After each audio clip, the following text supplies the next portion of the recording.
फॉलच्या carry bag तुम्ही अशा फेकून देत असाल, पण ह्या कॅरी बॅगपासून आपण खूप सुंदर अशी वस्तू बनवू शकतो। तर इथे जे आहे ते आपण कुठेही मेजरमेंट न घेता, कुठेही कटिंग न करता आपल्याला हे तयार करायचं आहे। नो मेजरमेंट नो कटिंग, फक्त स्टिचिंग करून आपल्याला हे शिवून घ्यायचं आहे आणि खूप छान असं ऑर्गनायझर जे आहे ते तयार होणार आहे। टाकाऊपासून टिकाऊ वस्तू जी आहे ती आपण आज बनवणार आहोत। तर मी कॅरी बॅग जी आहे ती ओपन करून घेणार आहे साईडने आणि खालून सुद्धा आपल्याला ओपन करून घ्यायची आहे। बंद बाजू, एका साईडची बंद बाजू आणि खालची साईड ओपन करून घ्यायची आहे। तर याचं मेजरमेंट जे आहे ते 12 बाय 6 इंच याचं मेजरमेंट आहे। तर ही जी कॅरी बॅग आहे ती एवढ्या साईजची असते आणि ह्या कॅरी बॅगचा आपण खूप सुंदर असा वापर करणार आहोत आणि छानसा ऑर्गनायझर बनवणार आहोत। तर इथे मी एक स्ट्रिप घेतलेली आहे, याची रुंदी जी आहे ते 2 इंच आहे आणि लांबी जी आहे ती 6 इंच आहे आणि एका अशा साईडने आपल्याला अशा पद्धतीने ठेवून आपल्याला इथे पाइपिंग करून घ्यायची आहे। अशा पद्धतीने फोल्ड करून आपल्याला इथे पाइपिंग करून घ्यायची आहे। तर मी इथे जे आहे ते पाइपिंग करून घेतलेली आहे, बघू शकता तुम्ही। खूप छान असं हे ऑर्गनायझर जे आहे ते तयार होणार आहे। कुठेही कटिंग न करता, मेजरमेंट न घेता आपल्याला हे शिवून घ्यायचं आहे।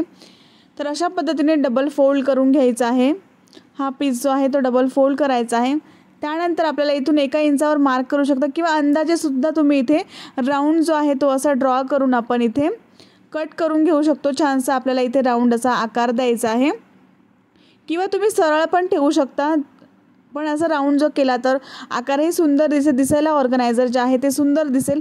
त्यामुळे मी छोटासा राऊंड जे आहे ते इथे कट करून घेणार आहे। अंदाजे तुम्ही अर्धा इंचावर मार्क करून सुद्धा इथे असा राऊंड जो आहे तो कट करून घेऊ शकता आणि छानसा असं आपण आज ऑर्गनायझर जे आहे ते बनवणार आहोत आणि महिलांसाठी खूप उपयोगी आहे। नक्कीच ट्राय करून बघा। असा जो राऊंड आहे तो तयार होतो। त्यानंतर इथे जे आहे ते आपल्याला साईडने सुद्धा पाइपिंग करून घ्यायची आहे।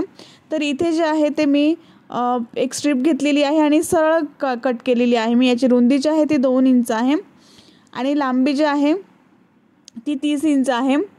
तर सरळ कट केलेली आहे मी, तिरकस कपडा जो आहे तो कट केलेला नाही आहे।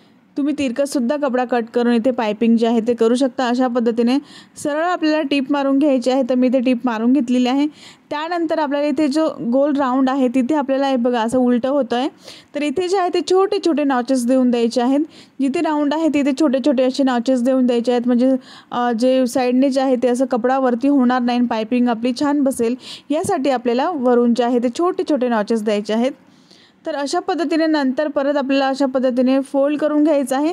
त्यानंतर सुरुवातीला आपल्याला असं फोल्ड करायचं आहे, त्यानंतर परत असं डबल फोल्ड करून घ्यायचं आहे, त्यानंतर परत फोल्ड करून आपल्याला इथे अशी पाइपिंग करून घ्यायची आहे। तर खूप सुंदर पाइपिंग जी आहे ती याची दिसते। तर मी इथे पाइपिंग करून घेतलेली आहे सगळ्या बाजूंनी, बघू शकता तुम्ही। त्यानंतर खालून जे आहे ते आपल्याला 2 इंचावर असं मार्क करून घ्यायचं आहे। आता मी इथे वेलक्रो जोडण्यासाठी मी इथे मार्क करून घेतलेला आहे। तुम्ही इथे टच बटन सुद्धा लावू शकता। उलट्या बाजूने आपल्याला एक जो वेलक्रोचा भाग आहे तो लावून घ्यायचा आहे। नंतर आपल्याला सरळ बाजूने आपल्याला एक जो वेलक्रोचा भाग आहे तो लावून घ्यायचा आहे, बघू शकता। अशा पद्धतीने उलट्या बाजूला आपण एक भाग लावलेला आहे आणि सरळ बाजूला एक भाग लावलेला आहे। तर वेलक्रो जो आहे तो मी इथे जॉईन करून घेतलेला आहे। त्यानंतर आपल्याला 9.5 इंचावर असं मार्क करून घ्यायचं आहे। इथपर्यंत आपल्याला जो खालचा भाग जो आहे तो आपल्याला फोल्ड करून घ्यायचा आहे। 9.5 इंचावर असं मार्क करून मी असं फोल्ड करून घेतलेलं आणि दोन्ही साईडने आपल्याला इथे शिवून घ्यायचं आहे। मी इथे दोन्ही साईडने शिवून घेतलेला आहे। हा जो कागद असतो तो खूप मजबूत असतो, तुम्ही याचा वापर नक्कीच करू शकता। दोघी साईडने मी शिवून घेतलेला, यामध्ये तुम्ही बँगल्स ठेवू शकता, यामध्ये तुम्ही तुमच्या टिकलीचं पॉकेट ठेवू शकता। खूप छान आपण हे ऑर्गनायझर जे आहे ते गिफ्टसुद्धा करू शकतो। तुम्हाला कोणाला गिफ्ट करायचं असेल तर तुम्ही गिफ्टसुद्धा करू शकता किंवा स्वतःसुद्धा हे तुम्ही वापरू शकता। इथे मी टिकलीचं पॉकेटसुद्धा मी इथे ठेवून दाखवत आहे। खूप सामान यामध्ये बसतं, खूप तुमचे टिकलीचे पॉकेट यामध्ये बसू शकतात। आपलं मेकअपचं छोटं मोठं सामान तुम्ही यामध्ये ठेवून तुमच्या पर्समध्ये ठेवून वापरू शकता। आवडलं असेल तर लाईक करा। Bye bye.